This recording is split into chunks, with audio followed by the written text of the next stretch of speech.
San Pedro, California, 11th of September, 1985, late afternoon.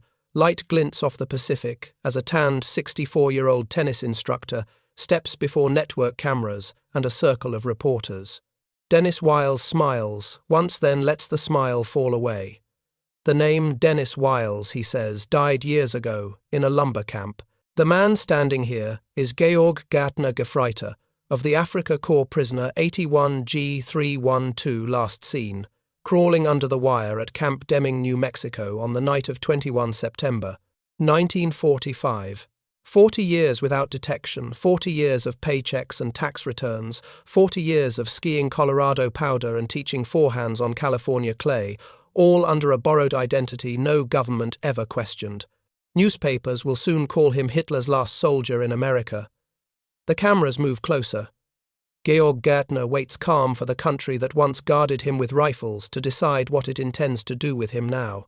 Between 1942 and 1946, the United States Army receives 371,000 German prisoners of war, men captured from Normandy beaches to Tunisian dunes marched aboard Grey Liberty, ships under convoy escort and scattered across hundreds of camps from Florida citrus groves to North Dakota wheat plains. Geneva Convention rules govern every compound with inspections, and an 80-cents daily wage paid in camp scrip for voluntary labor. Most guards carry only sidearms. Escapes rarely turn violent because the continent itself is the larger prison, 3,000 miles of ocean on each coast borders guarded by friendly nations. Georg Gaertner arrives at Camp Deming, New Mexico in the autumn of 1943, 23 years old, sunburned from North African service, serial number 81, G312, stamped on fiber, tags around his neck. The camp spreads across desert scrub, with double fences topped with barbed wire and wooden guard towers where searchlights sweep after dark. Prisoners work irrigation projects or pick cotton for local farmers under escort, returning each evening to count. By May 1945, Berlin falls. Loudspeakers announce victory in Europe, prisoners cheer or stand silent according to conscience. Repatriation orders follow quickly. Ships wait at East Coast ports to carry men home. Home for Gaertner no longer exists inside Germany. Schweidnitz, his birth town in Lower Silesia, now lies east of the Oder-Neisse line drawn at Potsdam. Soviet and Polish authorities begin systematic expulsion of 12 million ethnic Germans. Trains move west, packed beyond capacity. Roads fill with refugees pulling handcarts through snow. Reports reach the camp through new arrivals and shortwave sets hidden in barracks, hundreds of thousands dead from cold and disease, women separated from children at border checkpoints. Each evening, Gaertner walks the perimeter road, counting fence posts, noting where floodlights overlap, watching guard change at 2200 hours. The choice narrows to two paths. Board the troop train east to a repatriation port and accept whatever awaits beyond the Oder River, or cut westward into a country whose language he barely speaks, whose vastness offers cover no European nation ever could. Tens of thousands of German prisoners have already returned home by August. Hundreds of thousands prepare to follow before winter. In the camp library, he studies road atlases, smuggled by sympathetic guards, traces rail lines from Deming to Los Angeles, about 700 miles across desert and mountain passes. He trades cigarettes for civilian trousers, and a denim shirt hides them beneath his bunk. The decision hardens during the last week of August, when the camp commander posts the final repatriation roster. His name appears on the September transport. Night temperature drops below 50 degrees Fahrenheit by mid-September. Wind carries fine sand through the barracks windows. Gaertner lies awake, listening to the searchlight motors, calculating distances, weighing 40 years of possible American life against the certainty of chaos in a homeland erased from the map. The fence wire is only steel and wood. Beyond it lies a nation that has never known invasion, a place where a man might disappear by simply keeping walking west. Camp Deming, New Mexico, 21st of September, 1945, moonless sky temperature, 48 degrees Fahrenheit, at 2100 hours. Georg Gaertner waits inside the laundry shed where prisoners press uniforms under weak bulbs. He wears blue denim trousers and a faded khaki shirt obtained weeks earlier through the camp black market, no markings, no insignia. In his pocket, he carries 1 can of Spam 2 Hershey bars and $32 in camp scrip exchanged for real bills by a trusting guard. At 2200 hours, the outer searchlight on Tower 4 passes 30 seconds late because the operator pauses to light a cigarette. Gaertner slips through the inner gate, left unlocked by a work detail, crawls 25 yards on his stomach across gravel, reaches the section of outer fence loosened the previous day. 2 strands of barbed wire have been cut and folded back by unknown hands. The gap measures 18 inches high. He pushes through shirt, tearing slightly on a barb, then stands in darkness beyond the illuminated zone. 3 miles of open desert separate the camp from the Atchison, Topeka, and Santa Fe main line. He walks northwest, guided by the faint glow of Deming town lights, boots raising small clouds of alkali dust that settle cold on his ankles. Coyotes call once from the Florida mountains. By midnight, he reaches the rail embankment where empty boxcars wait on a siding. A westbound freight appears far down the track, headlight sweeping the curve, bell ringing slow. The train slows to 12 miles per hour on the slight grade. Gaertner runs alongside, grabs the ladder of a refrigerated car carrying California lettuce, pulls himself aboard. Inside the empty car, he crouches among ice bunkers, feeling the familiar vibration of steel wheels that once carried him east as a prisoner and now carry him west as a fugitive. The train gathers speed 45 miles per hour across Luna County, whistle sounding at each crossing. He eats half the Spam and sleeps fitfully as the car rocks through Lordsburg, then Steins Pass, then the Arizona border. Morning count at Camp Deming reveals 1 man missing. The camp commander notifies the military police unit responsible for the camp at 07:15 hours. Guard towers report no sightings. Dogs follow the trail 3 miles to the railroad, then lose scent on creosote ties. By noon, the FBI field office in El Paso opens a file on the escape. Wanted posters print the photograph taken upon arrival in 1943, showing a thin young man with close-cropped hair and North African tan. Across the United States, 2,222 German prisoners attempt escape during the war years. Most are recaptured within days, and by the time repatriation ends, only 7 remain unaccounted for. Georg Gaertner becomes the exception. Distance from Deming to the Pacific coast measures about 700 miles by rail. He covers it in 51 hours, changing trains twice, once near Barstow, under cover of darkness, once in the Los Angeles yards, where switch engines shunt cars beneath arc lights. On the evening of 23 September 1945, he drops from a slow-moving gondola in San Pedro harbor, feet touching American soil as a civilian for the first time. Behind him, the continent stretches 3,000 miles to the Atlantic. Ahead lies the Pacific, and 40 years no manhunt will ever close. San Pedro, California, 24th of September 1945. Georg Gaertner walks the docks at dawn, pockets empty except for $3.70 earned from unloading banana boats the night before. He speaks English in short, careful sentences learned from camp classes and BBC News. Employers ask no questions of a strong man willing to work cash each day. He sleeps in a flophouse on Beacon Street, 35 cents per night, then follows harvest rumors north. By October, he reaches the San Joaquin Valley, joins Mexican braceros and Okie families picking cotton outside Fresno. Wages come in paper pokes at sunset, no names recorded. He eats beans and tortillas around the same fires, listens to Spanish phrases, perfects the quiet nod that keeps conversations short. In November, the crop ends. He rides north again in the back of a stake truck with 30 other men, destination Klamath Falls, Oregon, where sawmills hire anyone who can swing an axe. Winter 1945.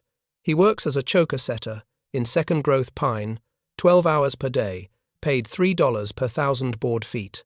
Snow falls heavy. He sleeps in a bunkhouse with 30 lumberjacks, keeps his accent soft, claims to come from Minnesota. No one checks. In March 1946, he breaks his left wrist when a log rolls the company doctor, sets the bone, and never asks for a social security number. Spring brings him south again, this time to Monterey, where restaurants need dishwashers who speak some English. He rents a room above a Portuguese bar for $8 per week. On weekends, he watches wealthy couples play tennis at the Del Monte Club studies. Their strokes, buys a second-hand racket for $2. By summer, he offers lessons to tourists for 50 cents per half-hour cash in advance. The accent passes for Scandinavian. 1948, he learns that a deceased co-worker named Dennis Wiles from Chicago has no living relatives. In Sacramento, he visits the Social Security office, fills Form SS5, lists birthplace as St. Louis parents' unknown occupation ski instructor. The card arrives 6 weeks later, bearing number 546-14-3219. For the first time since crawling under the fence, he owns a legal American identity. He buys a 1940 Chevrolet Coupe for $175, drives mountain roads to test the brakes at 60 miles per hour on downgrade hairpins. Weekends, he teaches skiing at Badger Pass in Yosemite, lives in a tent cabin behind the lodge, saves $2,000 by 1950. Photographs from that period show a lean man with dark hair and cautious smile, always slightly apart from the group. Fear never leaves. He avoids cameras when possible, never applies for credit, never registers to vote. When other instructors plan European ski trips, he claims seasickness. At night, he sometimes wakes listening for the camp searchlights that no longer exist. Yet each sunrise the country opens, wider highways unroll like ribbons, and no one ever asks to see papers older than yesterday's pay stub. By 1955, he has lived 10 years as Dennis Wiles, 10 years without a single inquiry from police or immigration agents. The FBI file gathers dust in Washington. The man who once crawled under barbed wire now owns 2 tennis rackets, a set of golf clubs, and a bank account containing $3,400, all earned under a name that belongs to no missing person report anywhere in the United States. Monterey, California, 1963. Dennis Wiles stands on red clay courts at sunset, feeding balls to housewives who want flatter serves and leaner waistlines. 42 years old, hair still dark, forearms corded from years of ski poles and tennis rackets, he charges $4 an hour and never needs to advertise. In winter, he drives 120 miles to Loveland Basin, teaches parallel turns to Denver businessmen for $8 a lesson. Money arrives clean, deposited every Friday in an account bearing the Social Security number issued 15 years earlier in Sacramento. He meets Jean Clark at the tennis shop counter in Carmel, divorced mother with 2 children and tired eyes. They talk about backhands, then coffee, then marriage. On 14th March 1964, they drive to Reno and speak vows before a justice of the peace. That night, he becomes father to a 7-year-old boy who likes baseball and a 9-year-old girl who already beats him at ping pong. He teaches the boy to ski on weekends, the girl to hit topspin winners against the garage door until the ball thuds echo through the quiet street. Construction estimating work follows. He studies blueprints after the children's sleep passes, the California contractor license examination first attempt. Paychecks rise from $150 a week to $400, then more. They buy a 3-bedroom house in Aroma's deed in Jean's name alone. Later they move to Maui for resort work, then Boulder when the mountains call her home. Each relocation is another layer of distance from the old wanted poster. In 1965, he pulls injured passengers from the wrecked city of San Francisco train near Donner Pass. Life magazine prints his picture on page 47, clear daylight shot of a man in red parka carrying a child through snow. The caption calls him Dennis Wiles, Good Samaritan. No one in the FBI fugitive section recognizes the face printed 18 years earlier above the name Georg Gaertner. He refuses every European coaching offer. When the Austrian national team invites him to Innsbruck, he blames chronic sinus trouble and stays home.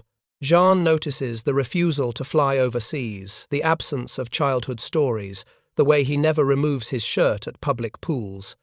Questions remain soft and unanswered. By 1975, the boy wins junior downhill races wearing skis. Dennis waxed the night before. The girl earns a tennis scholarship to Colorado State. Savings grow all legal, all earned under the borrowed name. Neighbors know him as the instructor who fixes lawnmowers for free and always remembers birthdays. Veterans Day parades pass. He stands on the sidewalk with hand over heart, but never marches. 21 years of marriage under identity, never challenged once. In 1980, grandchildren arrive. He lifts the first one high above his head in the Boulder living room, while Jean watches from the kitchen doorway. The child laughs the same open laugh he never allowed himself in photographs taken before 1963. The secret has grown heavier than any fence he ever crawled under, heavier than the Pacific he once thought would swallow him whole. In the years that follow, Jean will eventually divorce him, yet they remain close and her grandchildren will still come to see him as a grandfather. San Pedro, California, 10th September, 1985. The house on West 37th Street overlooks the harbor where he once jumped from a freight car 40 years earlier. Georg Gaertner, now 64, stands in the living room with Jean and tells her everything in one unbroken sentence that lasts 20 minutes. The Afrika Korps uniform the fence at Deming. The name Dennis Wiles, taken from a dead man in Oregon, the social security card, the marriage, the children, the grandchildren, all built on a lie older than their eldest child. Jean listens without interrupting, then says the secret must end before it kills them both. He telephones historian Arnold Kramer in Texas the next morning. Kramer, author of books on German prisoners, agrees to meet and verify documents hidden since 1945 birth certificate from Schweidnitz soldier's paybook, stamped Tunis. 1943 the original wanted poster. They work through the winter, producing a manuscript titled Hitler's Last Soldier in America. Publication is scheduled for October. On the morning of 10th September, he drives to the USA Network studios in Los Angeles. Cameras wait on the patio above the Pacific, same ocean that watched him arrive as a fugitive. He wears a light sweater and speaks first in German for 3 sentences, then switches to English, so clear the accent is only a shadow. He describes crawling under the wire, riding the boxcar, living 40 years under a borrowed name. Reporters ask if he expects prison. He answers that he only wants to know what the United States now intends to do with a man who was brought here against his will and never committed a crime after the war ended. Immigration attorneys review the file within hours. The conclusion is unanimous: captured, as combatant transported involuntarily escaped after hostilities ceased 40 years of peaceful residence. No criminal record under either name. No statute applies for prosecution. Deportation lacks grounds because no country claims him as citizen. Germany lost Schweidnitz in 1945.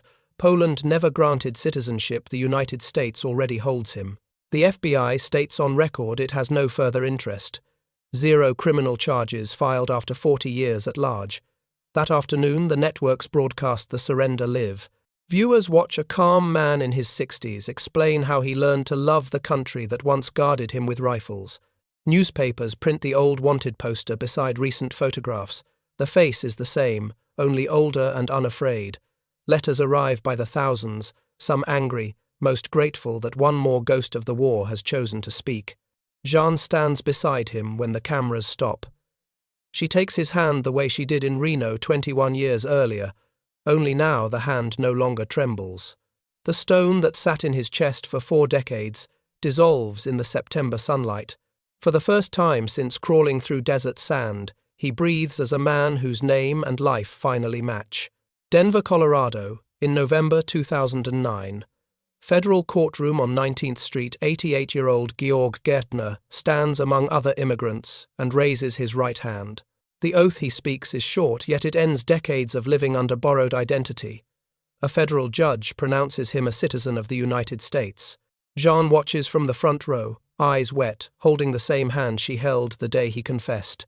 Permanent residence had come quietly in 1987, after immigration service interviews found no grounds for removal. Naturalization waited until 2004, when the 5-year residency clock finally satisfied the law.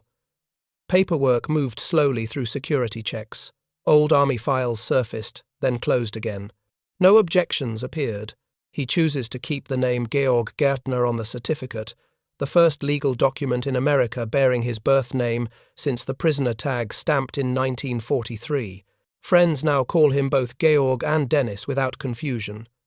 He paints Rocky Mountain watercolors in a small studio behind the Longmont house, exhibits twice at the local library, sells enough to cover supplies. Saturday mornings, he meets other German speakers at the same coffee shop, speaks Schwäbisch or Silesian dialect over apple strudel, laughs loud for the first time in public.